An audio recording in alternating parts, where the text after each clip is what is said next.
परंपराएं हमारी संस्कृति का अहम हिस्सा हैं। रूढ़ियों को एक बार की भूल जाएं तो परंपराएं हमें बहुत कुछ सिखाती भी हैं। यहाँ तक कि बहुत सी परंपराएं तो कुछ न कुछ साइंटिफिक लॉजिक से भी मेल खाती हैं। अब एक ही गोत्र में शादी ना करने की हिंदू समाज की प्रथा को ही ले लीजिए, यहाँ भी साइंटिफिक रीजन जुड़ा है। रिसर्च के मुताबिक जेनेटिक बीमारी से बचने के लिए सेपरेशन ऑफ जीन्स जरूरी है, यानी अपने नजदीकी रिश्तेदारों या फिर एक ही जीन के लोगों से शादी ना करके जेनेटिक बीमारियों से बचा जा सकता है। अब कान छिदवाने की परंपरा को ही ले लीजिए, इसके पीछे वैज्ञानिक तर्क है कि ऐसा करने से कानों से होकर दिमाग तक जाने वाली नस का ब्लड सर्कुलेशन बेहतर तरीके से होता है और साथ ही साथ सोचने की क्षमता भी बढ़ती है।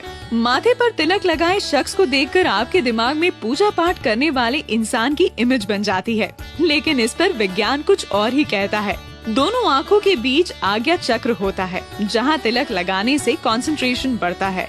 कहा जाता है कि तिलक लगाते समय उंगली या अंगूठे के दबाव से माथे तक जाने वाली नसों का ब्लड सर्कुलेशन भी बेहतर हो जाता है। अब बात करते हैं जमीन पर बैठकर खाना खाने की। दरअसल पालथी मारकर बैठना एक तरह का योगासन है।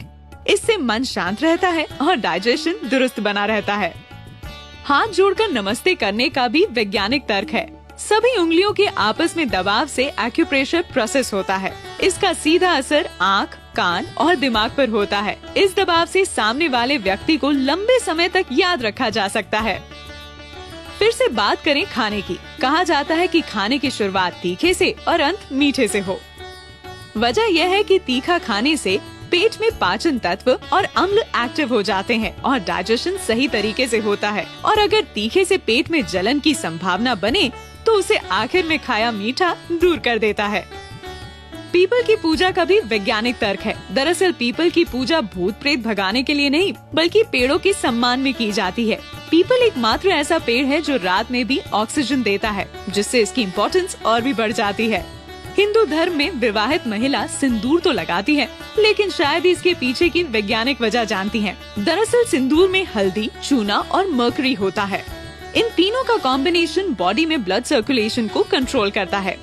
चोटी रखने के पीछे भी कुछ ऐसा ही तर्क है। जिस जगह पर चोटी रखी जाती है वहाँ दिमाग की सारी नसें आकर मिलती हैं, जिससे दिमाग शांत रहता है और गुस्सा नहीं आता।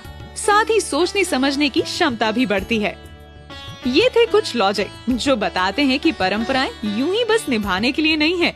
परंपराओं के पीछे छुपे साइंटिफिक लॉजिक समझ लिए जाएं तो फिर उनका दिल से पालन तय ही मानिए। दैनिक भास्कर.com की रिपोर्ट।